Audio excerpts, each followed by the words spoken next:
tal amigos de Zona Interactiva? Sean bienvenidos a otro programa más de Conversando con Edgar Tovares. Hoy tenemos a una docente y también dirigente magisterial. Ha estado en muchas luchas contra cosas que considera no ayudan al avance de la educación panameña, la profesora Yadira Pino. Buenas, bienvenida profesora acá a este su espacio Conversando con Edgar Tovares y este es su canal de YouTube Zona Interactiva. Bueno, muy buenos días a todas, a todos. Gracias, Edgar, por esta oportunidad. Perfecto, profe, vamos a empezar de inmediato y la COVID-19 ha marcado, ha trastocado, ha cambiado el mundo en estos últimos meses y uno de esos que ha cambiado en nuestro país es la educación. Usted como profesora, como docente, como crítica también de lo que considera inoportuno o nefasto para el sistema de educación panameño, ¿cómo considera usted cómo se ha manejado por parte de las autoridades actuales este tema de las clases virtuales, el año escolar, que bueno, casi no fue año, fue un par de meses nada más? Nos gustaría conocer su opinión, profe. Cómo no, gracias, Edgar. Sí, en primera instancia es importante que todas las personas que nos ven, que nos escuchan en estos momentos, hagan una reflexión sobre esto. Definitivamente el COVID-19 ha desregularizado todo lo que veníamos viviendo, pero no quiere decir que era lo mejor que teníamos tampoco. Sin embargo, lo más notorio aquí en el tema educativo es la falencia de recursos y esto producto precisamente porque antes de que llegase la pandemia, ya había un sistema educativo debilitado, porque no había inversión, porque no hay políticas públicas. Cada gobierno trae su propio librito, pero ojalá fuera un librito que se basase en los diversos diálogos que ya se han dado y que han generado una serie de propuestas, sino que son libritos que contemplan una serie de campañas o de programas que realmente se convierten en la propaganda de los gobiernos en el momento y que les ayuda pues a sostener su campaña durante el tiempo de su administración. Entonces eso, falta de políticas públicas, falta de inversión. La ley orgánica de educación, la ley 47 establece que debe darse por lo menos el 6% del Producto Interno Bruto. Y realmente en este país eso no ha sucedido desde la década del 40, que es cuando se crea esta ley. Y en los últimos 30 años, todos los gobiernos, indistintamente de los partidos que han gobernado, todos han hecho lo mismo. Lo más que se ha podido, lo más que han invertido, perdón, ha sido el 3 o 3,5%. Y fuera de ahí, como si fuera poco, ¿no? Recortan presupuesto. Entonces, o hacen traslado de partidas, y esto por supuesto que hace más imposible el poder dotar de los recursos o hacer, digamos, dar los insumos o las construcciones o realmente pues lo que se requiere en educación, que ya se ha avanzado algo respecto a qué cosas se requieren para eso. Entonces, claro, al llegar la pandemia a nuestro país, un sistema educativo debilitado, estructuras físicas que no están adecuadas, ni siquiera agua potable, energía eléctrica, mucho menos internet, que es lo que más se ha podido notar al decidir por una educación a distancia donde pues los que tienen internet o conectividad han podido reiniciar escolar, los que no, por el hecho de que no han llegado las guías, no han podido reiniciar el año escolar. Lamentablemente ha sido así, pero es la verdad. Y si este sistema hubiese tenido la inyección requerida, le aseguro que, por ejemplo, teniendo el acceso a un Internet público para fines educativos, que no quiere decir que sea gratis si el Estado está poniendo ya de sus acciones, ya eso es parte de una inversión, ¿no? Pero si fuera ese acceso público para fines educativos, le aseguro que la situación hubiese sido un poco Claro. más Profe, distinta y llevadera. y fíjese que justamente eso que menciona es lo que ya ha venido reflejando no personas vinculadas a la educación o al sector educativo, sino que todo el mundo que quisiera que Panamá tuviera un mejor sistema de educación. Y ya teníamos problemas como el tema de la infraestructura que mencionó, escuelas que no tenían ni baños para niños, que tenían letrinas, escuelas todavía rancho en este pleno siglo XXI y escuelas en la misma ciudad que de gran renombre estaban deterioradas. Entonces, el COVID viene como a empeorar todo esto que ya estábamos. Entonces, algo que mencionó que es el tema del recurso. El recurso al sector de educación se ha cuestionado toda la vida. Acá en Panamá se dice que si hubiese más recursos, más interés de aportar a la educación, fuese otro el panorama en el país. Sin embargo, ¿cómo yo implemento una plataforma virtual? ¿Cómo lanzo a la gente, como quien dice, sin saber nadar, cuando no los preparo? Hay personas que ni siquiera tablet tienen, ni una laptop, ni una computadora. De a malas, hay algunos padres en esta era que saben usar el celular. Entonces fue todo como, así como quien dice, sálvese quien pueda, profe. Sí, algo muy de golpe que ya si hubiésemos tenido algunos recursos, eso nos hubiese permitido poder hacer los ajustes necesarios. Entonces, un Ministerio de Educación que como siempre pues tiene la característica de personas que están al frente y que realmente no conocen la problemática, porque lo que sucede es que al suspenderse las clases, que de hecho quisiera señalar que las primeras suspensiones se dan por decisiones de las comunidades educativas y por las autoridades locales, no precisamente porque vino de una decisión del Ministerio de Educación o del gobierno. Entonces, ¿por qué? Porque la misma sociedad comenzó a tener que tomar sus decisiones al haber indecisión, precisamente. Entonces, luego de esto, la ministra de Educación señala una serie de alternativas para los cuales ni siquiera se había hecho un análisis, como fue el tema de los módulos en primera instancia y lo de la plataforma virtual. Sabiéndose que el Ministerio de Educación no tiene una plataforma hasta ahora, lo que han mencionado, de un llamado Esther, y el acceso que se ha podido tener a Microsoft Teams.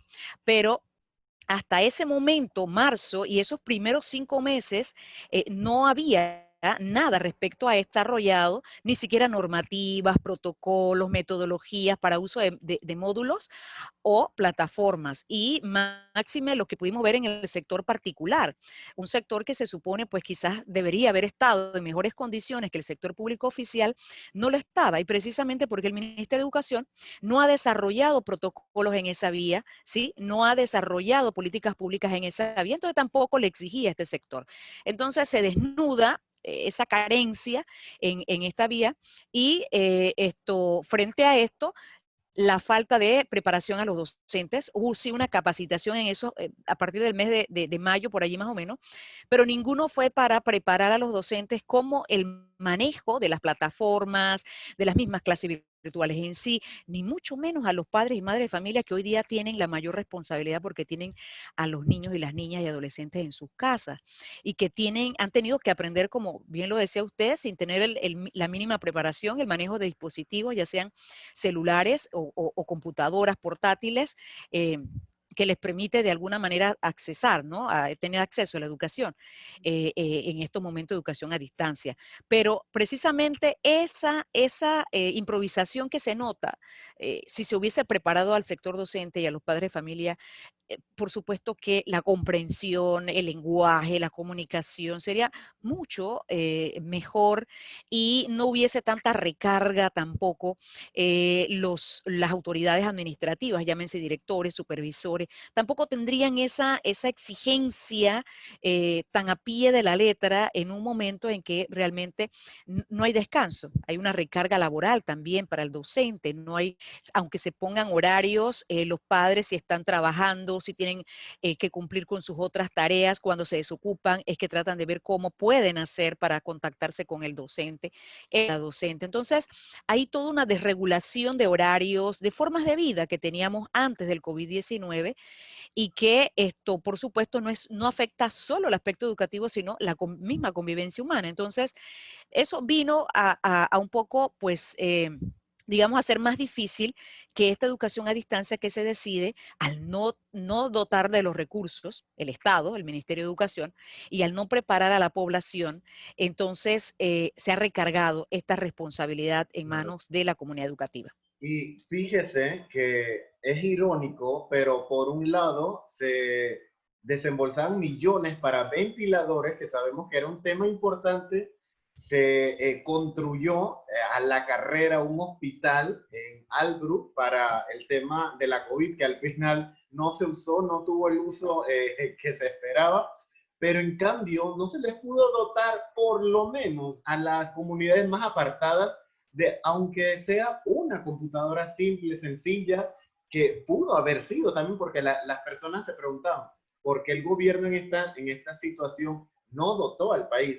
Entonces, por lo menos esas comunidades, porque en la ciudad, en teoría, una gran parte, usted no me dejará mentir que es docente, acá por lo menos alguien tiene un celular por donde responder WhatsApp, conectarse por Zoom, pero en esas comunidades, ¿qué se hace? ¿Cómo se da una educación virtual? Entonces, aquí se nota, profe, que el interés por mejorar la educación no existe. O sea, ha quedado evidenciado que no existe. O sea, hay otros intereses, otras áreas que a los gobiernos, en este caso el gobierno, que es el que le corresponde, le importa más. Entonces es un poco triste, es un poco deprimente y decepcionante que la educación, en lugar de ir mejorando cada día, va como en decadencia, y con este tema de la pandemia ha sido un poco peor, ¿no? Se ha puesto el tema más al descubierto, la necesidad de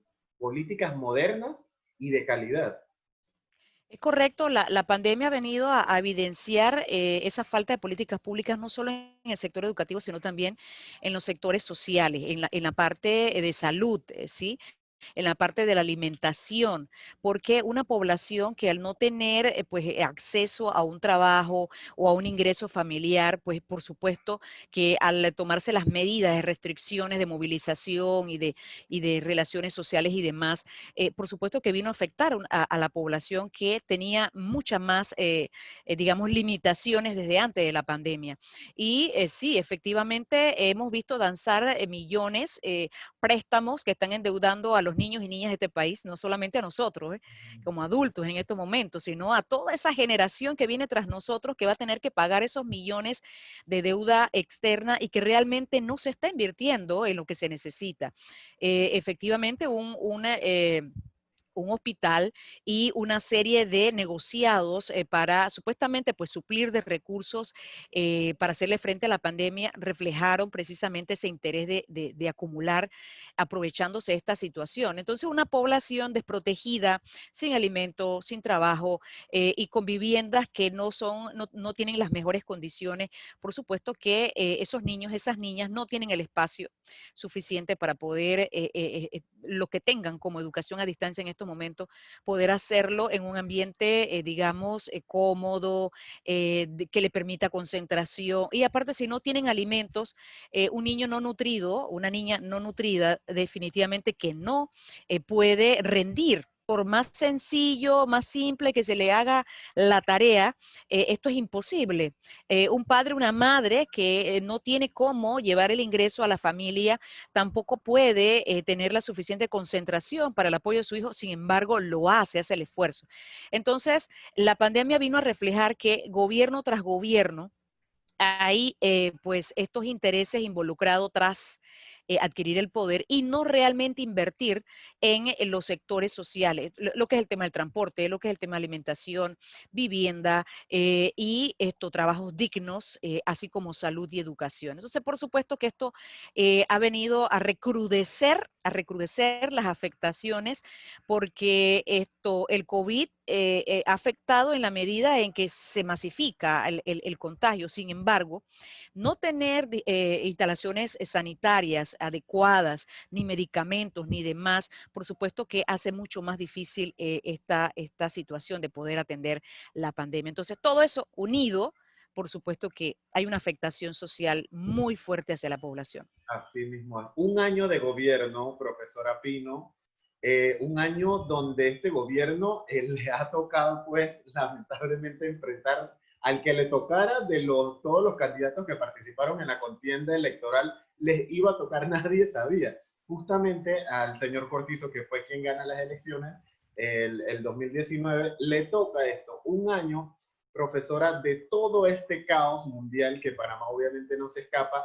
¿Cómo lo considera usted como educadora, como panameña, como miembro de una sociedad, todo este año con escándalos, con sinfín? Y de paso también me gustaría saber si en todo en este año, en estos 365 días, han podido tener esa participación que tanto se habló, que los sectores magisteriales siempre han tenido un aporte importante en materia de educación, en este caso. Sí, un año de gobierno que refleja una vez más que quienes siempre aspiran a tener el poder realmente no lo hacen porque tengan esa responsabilidad ciudadana o constitucional que establece que el Estado tiene que brindar todas las condiciones para que la población pueda tener acceso a sus derechos, derecho a educación, a salud, a vivienda, a trabajo y demás. Este año de gobierno refleja, bueno, lo que se ha reflejado en otros gobiernos, y es que la mayor parte de las autoridades son puestas de a dedo, no porque realmente cumplan con un perfil, hayan pasado un filtro o hayan correcto, hayan demostrado capacidad. Entonces, aparte de eso, y lo peor, es el tema de la transparencia en el uso de los fondos públicos y también el hecho de sentar precedentes. Es decir, en la educación precisamente se busca que el estudiante mejore su conducta como ser humano, que no solamente sea productivo para la economía, sino que también sea socialmente una persona que sepa cómo conducirse, esto practique los valores y sea responsable. Sin embargo, las altas autoridades en nuestro país no le dan ese ejemplo a las y los estudiantes. Entonces, vemos el tema de la corrupción, cómo se refleja y que no se ha respetado el tema de la pandemia, tantas necesidades, tantas carencias, tanto sufrimiento de la población. Entonces, no se sientan los precedentes de sancionar a las autoridades que cometen delitos, que violentan la ley.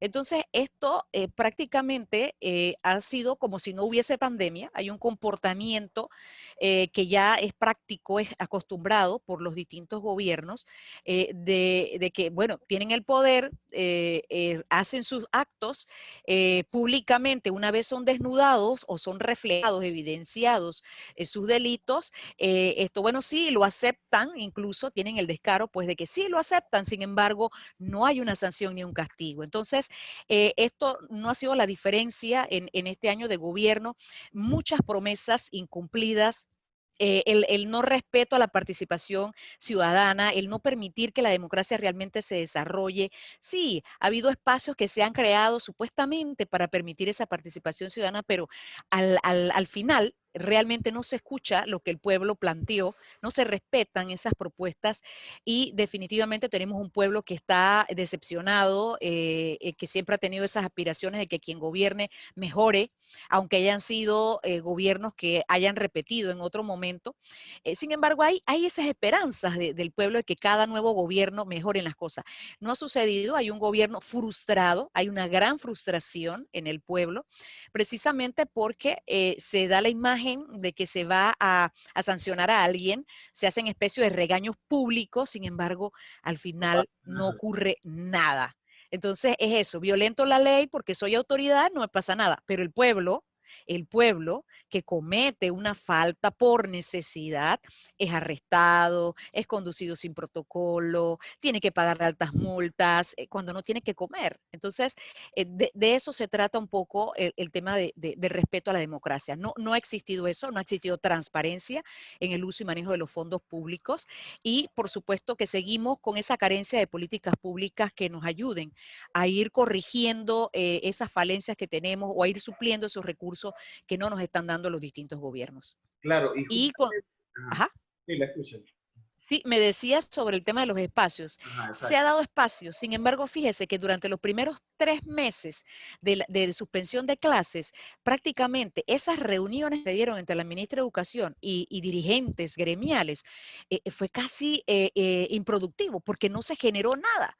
No se generó nada sino hasta después de 5 meses y eso por presiones de otros sectores. Entonces, nosotros desde nuestros espacios hemos también hecho las observaciones a la ministra de Educación.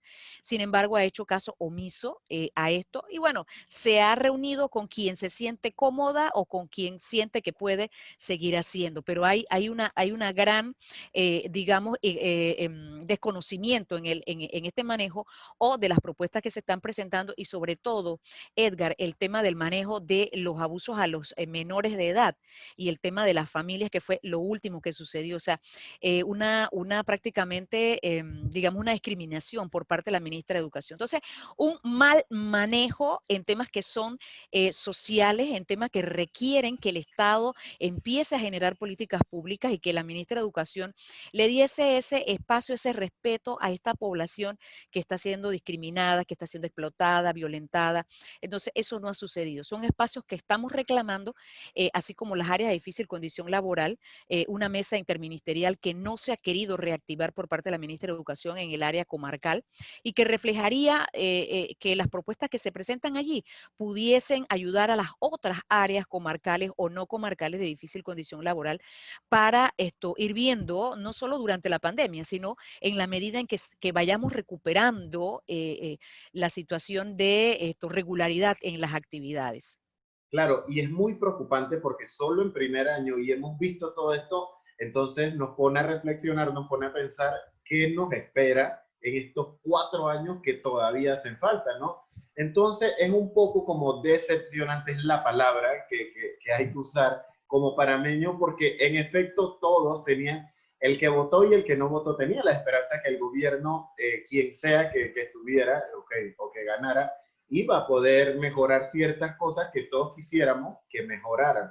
Sin embargo, lamentablemente no fue así, profe.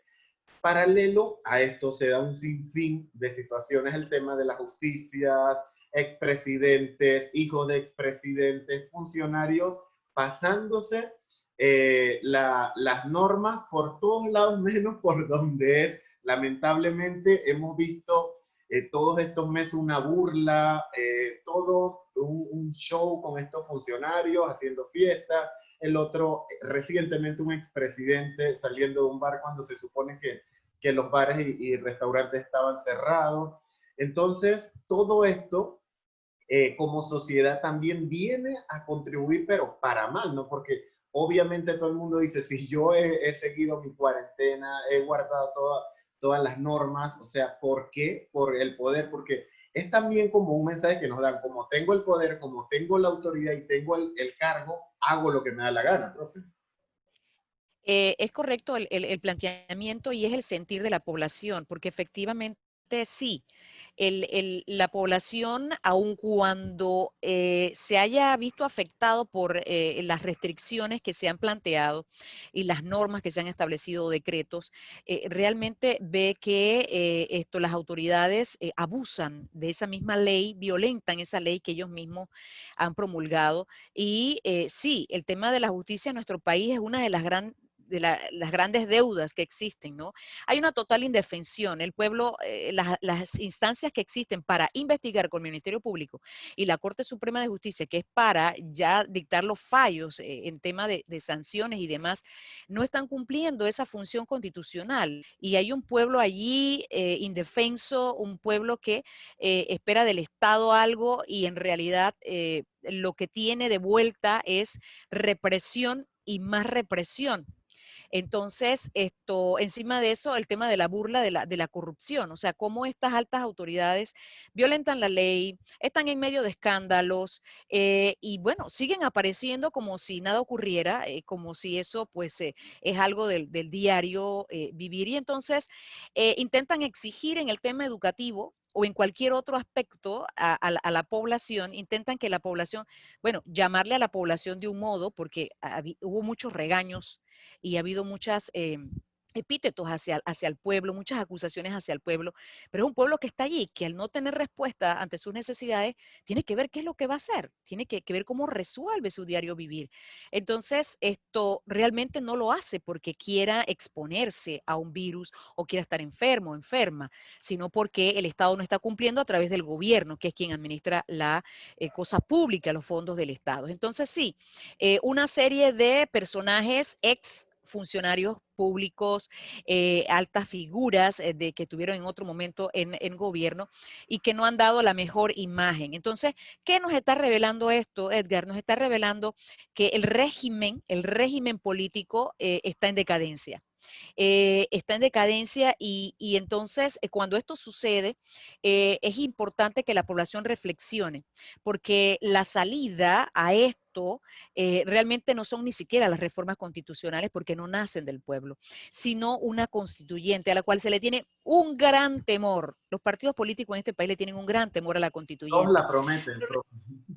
Correcto, y encima la prometen, ¿no? Sí, pero esto, en la práctica, la experiencia que se ha vivido en otros países ha sido que la participación del pueblo nutre la democracia. Esa participación del pueblo le da vida a esa democracia y permite que poco a poco los estados hayan ido evolucionando en satisfacer esas necesidades de la población. Ninguno ha sido perfecto, ni ninguno ha hecho el 100% de lo que debe hacer como Estado. Sin embargo, sí es necesario vigilar que cualquier cambio a la Constitución tiene que darse desde la participación de todas y todos, que no haya discriminación en esta participación, ni tampoco que se sectorice desde la Asamblea o desde una concertación cualquier tipo de cambio. Tiene que darse desde un amplio debate donde los diversos sectores de la población puedan participar. Solo así podremos cambiar esta situación poco a poco, porque tampoco lo vamos a hacer como si fuera una varita mágica. La constituyente no es una varita mágica, es la base de una verdadera democracia que debe permitir que nos vayamos ordenando, que vayamos destituyendo todos esos actos de corrupción, que se vayan implementando controles reales en quienes administran la cosa pública, que todo aquel funcionario de alta jerarquía, sea del partido que sea presidente o expresidente, quien sea que violente la ley, sea sancionado y que por supuesto se pongan los controles requeridos en el uso de los fondos del Estado.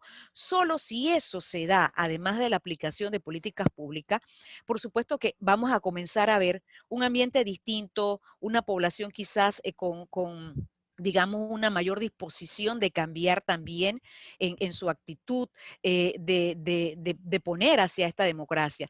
Pero si esto no sucede así, Edgar, vamos a seguir repitiendo los mismos errores que se han venido dando durante todos estos años, sobre todo los últimos 30 años después de la invasión, que se supone era una democracia, pero ha habido demasiadas imposiciones hacia el pueblo que ya no puede cargar más. Ya hay demasiada pobreza, pobreza extrema, hambre, y el COVID ha venido a desnudar eso.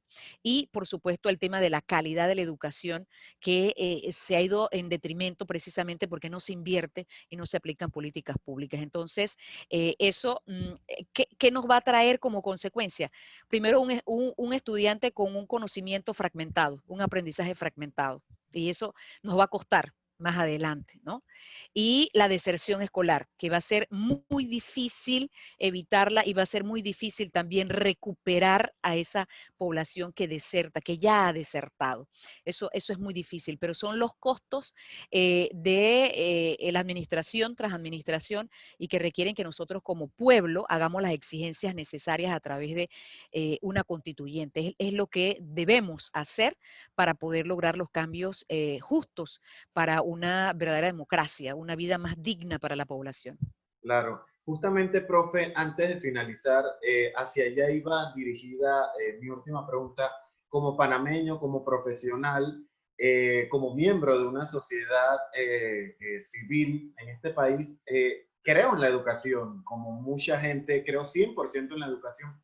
Entonces, obviamente, nos preocupa a todos que Panamá no esté dando avances y como reiteramos y hablamos antes, el COVID ha dejado en evidencia todas las fallas y las falencias que tenemos, pero ¿cómo podemos hacer, profe, o cómo podemos empezar por lo menos para ir modernizando esa educación, ir avanzando, dando buenos pasos para ir teniendo otros escalones a nivel educativo? Porque Panamá sabemos que está en uno de los países con una de las educaciones con más problemas, ¿no? Entonces, ¿cómo podemos empezar, profe, para tener una mejor educación? Claro, bueno, Panamá ha sido un país con muchos recursos. Todavía lo sigue siendo a pesar de que hay problemas económicos a raíz de la pandemia. Y lo que se requiere en primera instancia es que los renglones sociales no se recorten, que hay una reducción, sí, de esos altos salarios de altos funcionarios, de viáticos, y también de gastos de representación. Eso generaría una renta al fiscal, una renta al gobierno para poder tener alguna entrada como gobierno en la parte fiscal, porque hay un déficit fiscal muy grande ya antes de la pandemia y ahora en la pandemia. Sin embargo, si no hay estos recortes que siguen dándose en costo como si no hubiese pandemia, esto va a ser muy difícil en adelante, ¿no? Pero para poder tener entonces esa entrada y realmente destinar la educación los recursos que se requieren. Ese 6% del Producto Interno Bruto, como lo señalábamos al inicio. Las políticas públicas, Edgar, ¿qué son las políticas públicas? Porque por lo general cuando decimos esto, muy pocas personas pueden entender qué es políticas públicas, pero es el qué hacer y cómo hacerlo. Esa pregunta de qué hacer para poder mejorar nuestra educación y cómo hacerlo implica eso. Tener claro qué hay que hacer, mejorar las estructuras físicas, construir escuelas nuevas donde ya las escuelas ya han cedido sus espacios, ¿sí? Tener los programas de alimentación, de nutrición a tiempo con la inversión necesaria para los niños y niñas, dotar de los recursos o insumos para que ellos puedan tener a tiempo estos insumos desde el inicio del año escolar y no a mediados o finales de año. Además de eso, también generar desde el Estado esa oportunidad a que los padres y madres de familias tengan un ingreso familiar, más allá de una red de oportunidades o de esas ayudas que en realidad lo que hacen es que la población sea dependiente de eso. Lo que requerimos es que los padres y madres de familia tengan un empleo, puedan tener un ingreso y con esto darle mejores condiciones de vida a sus hijos e hijas, y esto va a ayudar a la educación porque van a tener mejores condiciones de vida para poder tener un rendimiento educativo. Entonces, las propuestas que se han generado de los diversos diálogos, tomarlos, considerarlos para llevarlos a la aplicación, generar un debate donde pasemos de solamente escuchar a realmente aplicar lo que ya se ha planteado desde otros diálogos y definitivamente que quienes lleguen a ocupar los cargos dentro del Ministerio de Educación no sigan siendo de a dedo, sino alguien que realmente demuestre que tiene una capacidad y un conocimiento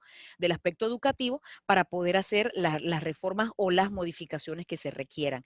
Por supuesto que una comunidad educativa que realmente se le dé ese espacio que se merece, está por ley, pero no se le da la oportunidad de participación real y dejar de hacer recortes presupuestarios a educación, traslado de partidas, porque de educación hacia otras áreas, porque esto lo que hace es limitar todavía más lo que ya está como límite en recursos pues disponibles.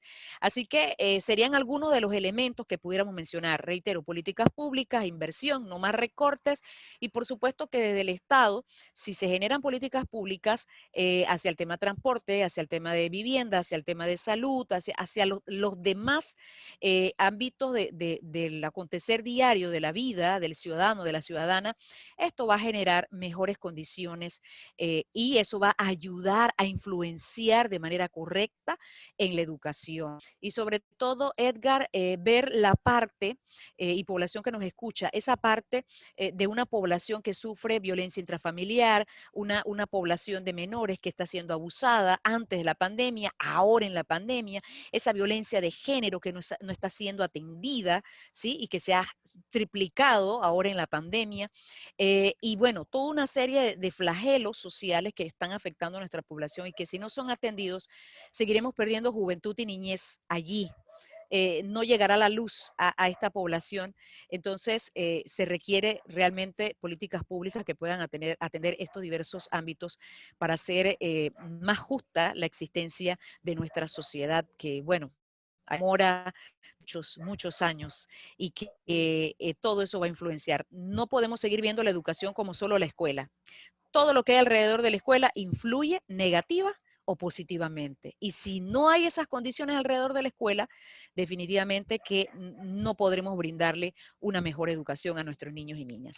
Es que es así, una cosa afecta a la otra. Y profe, escuchando lo que decía, me venía a la mente que es Resumido, todo eso que dijo anteriormente es sacar la política de la educación, porque también tenemos como que separar, o sea, los ministerios y sobre todo el Ministerio de Educación no puede estar en política y lamentablemente esa es una de las cosas que ha afectado este importante ministerio, la política. Es correcto, y que permite, al estar la política inmersa, es lo que da pie a la corrupción, es decir, los negociados, los fondos, en lugar de utilizarlo para invertirlo realmente y le llegue a la población, se convierten en grandes negocios. Se compran una gran cantidad de insumos de mala calidad y caros, y al final se perdió lo que era una inversión, se convirtió en gasto. Entonces, eso es corrupción.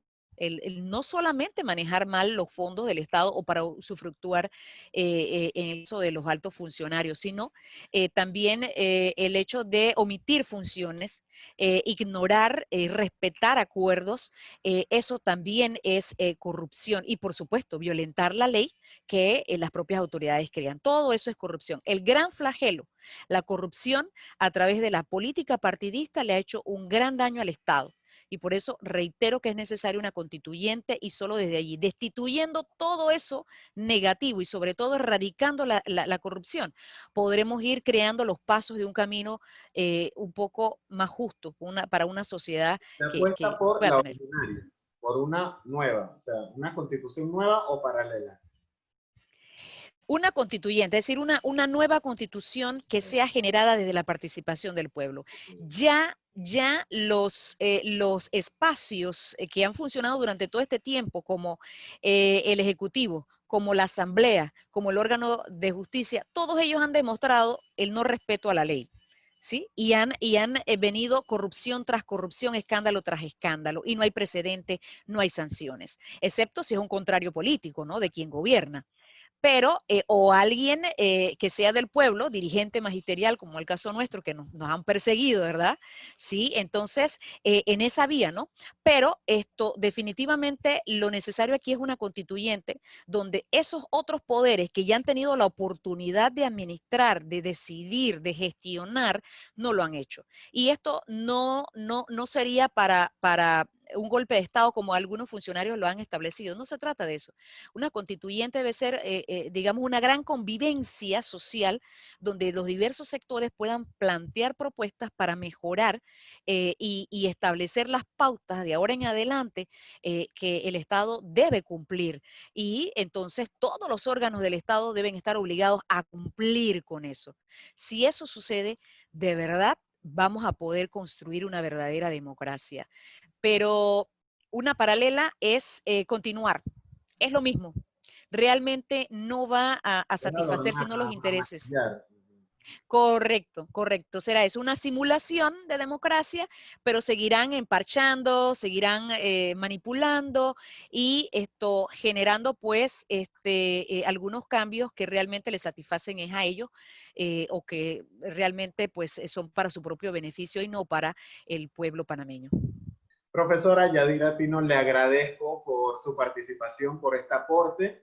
Siempre es importante escuchar de viva voz a alguien que está en el sistema por muchos años, que ha sido docente y que ha sido, como lo dije al inicio, crítica de lo que considera no aporta ni ayuda al desarrollo de un mejor sistema educativo panameño. Así que le agradezco mucho, profesora, por su participación. Gracias a ti, Edgar, por esta oportunidad y saludo a todo el pueblo panameño. Hasta pronto.